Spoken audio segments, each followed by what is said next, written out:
What's going on, you guys? GeoFuck, Psych Perspectives in the building.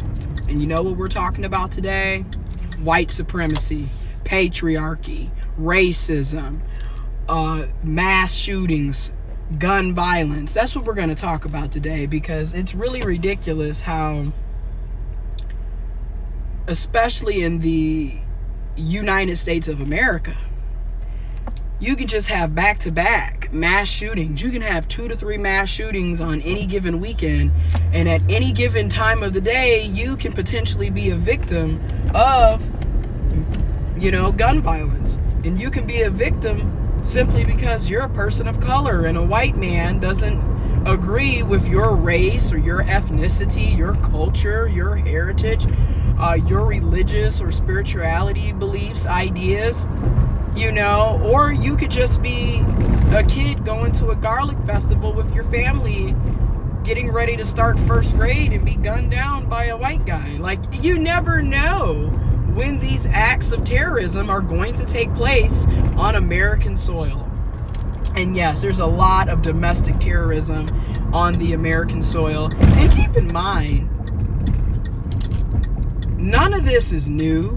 Nothing under the sun is new here. This has been going on since the inception of this country. I mean, you're talking about a country that was literally created on stealing land and resources from the indigenous people who were already here, massacred them, murdered and slaughtered them, subjugated and oppressed them, only to turn around and go to other parts of the world, Africa, and steal humans, enslave humans, force them across the Middle Passage to America. Many died being captured, many died on the slave ships, many died when they got here, many continue to die, Have them work for free for 400 plus years, and then turn around, have another 150 years of segregation and apartheid, basically, and then here we are today. Things aren't really that much different, if we're going to be honest. So again, you're talking about a country that literally started off with the intentions of killing innocent people, enslaving innocent people, all in the name of manifest destiny. And then fast forward to 2019, you have mass shootings every week, school shootings all the time, police brutality. Every time you turn around, you got a police officer who is using lethal force against unarmed and innocent people, predominantly black and brown men, predominantly lower income, working class, working poor people, or people who actually already have disabilities. Like, if did we not see another video of a police officer with his knee in the back of an unarmed, clearly subdued and arrested man who later dies, and it's all captured on video which brings me to my next point. We wanted body cameras on police, right? That was going to be the big deterrent that was going to keep police from doing illegal things, killing people and whatnot. But this is on a body cam. The man is clearly subdued and arrested. The police officer has his knee in the man's back. The man is telling him he can't breathe. Very, very similar to what took place with Eric Gardner 5 years ago in July 2014. And once again, another innocent man has been murdered by the police. And this is all captured on body camera. So clearly body cameras are not a deterrent for police brutality, okay? And then as usual, when these white, cisgendered, heterosexual, male terrorists, domestic terrorists, commit these acts of terrorism on American soil, they're calmly arrested and taken into custody without being abused in any sort, And instead of being charged with hate crimes and terrorism and murder and everything else, instead they immediately diagnose these white cisgendered men as having mental health issues, and they're mentally ill. after they gunned down 20, 30, 40, 50, however many people, because they didn't agree with them being Mexican, or they didn't agree with you wearing a hijab, or they didn't agree because you had a rainbow flag on, or they didn't agree because you were black or brown. That's a mental illness. But yet, those of us that are not white, those of us that are not cisgendered, those of us that are not heterosexual, those of us that are not the 333 privilege card of white male, cis het, we're getting gunned down and murdered at routine traffic stops. We're getting the shit kicked out of us at routine traffic stops. You know, we're getting arrested at routine traffic stops that lead to us being murdered in jail cells. Rest in peace, Sandra Bland. And that's just one of the many examples of people being killed in police custody. But yet, white dude shoot up an entire church. Hey, we're going to take you to Burger King. Dylan Roof, 2015. Okay?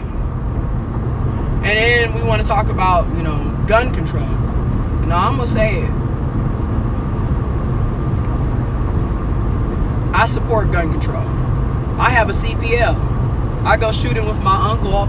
I go shooting at the, you know, outside in the field with my uncle. But I believe in gun control. I believe in gun safety. And I believe, you know, people should not, everyday citizens should not have access to military style grade weapons. I'm sorry. You shouldn't. But then on the flip side, when you have a government that has a history of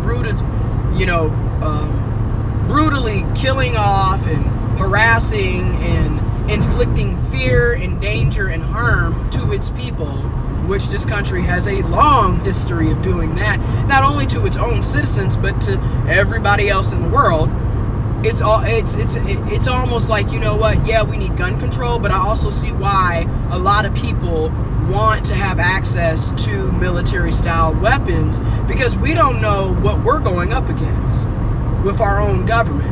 I mean, they're using their police to brutally harass, kill, and murder innocent, unarmed people. I mean, at this point, the police, in many ways, is nothing but a modern day Gestapo. Okay? You have ICE literally running around, rounding people up, racially profiling folks because their skin color, right? You look Hispanic, you look Latino, right? And now you're sitting up here being held in custody, and next thing you know, you're in an ICE facility, aka modern day concentration camps. And all of this is brought out of white supremacy, patriarchy, toxic masculinity, racism. I mean, the list goes on. And that's why when you look at what's happening in America and around the country and around the world, it's not surprising. Nothing new under the sun. This is the same ideology that has been used for centuries to subjugate, to steal, to murder, to harass, to discriminate people. And more innocent people are dying every day because of hatred. You know? And it's like, and let's be honest, after 2012, December 2012, when Sandy Hook happened, when the United States of America decided that children could be killed in the name of the Second Amendment and protecting gun owners, and, you know, we allowed children to be murdered in their classrooms. That was 7 years ago going on. 7 years ago. That right there was your sign that America does not give a damn about you. They don't care about children, which is also ironic because Republicans love to talk about being pro-life, but they tend to only be pro-life when it's talking about a fetus, not an actual human. Because when it comes to actual humans, they don't give a fuck. Okay? 2012, Sandy Hook. They don't give a fuck when it comes to actual humans. When you're actually here, they don't give a fuck if you eat, shit, if you have a house, if you have food, if you have health insurance, if you live in a safe community, they don't give a fuck.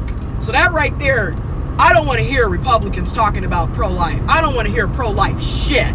Because there's no way you're pro-life and allowing people to be murdered and slaughtered at Walmart, in churches, and schools, and hospitals, and where they work at the beach, at a festival. You don't give a fuck about people's lives. So miss me with that pro-life bullshit.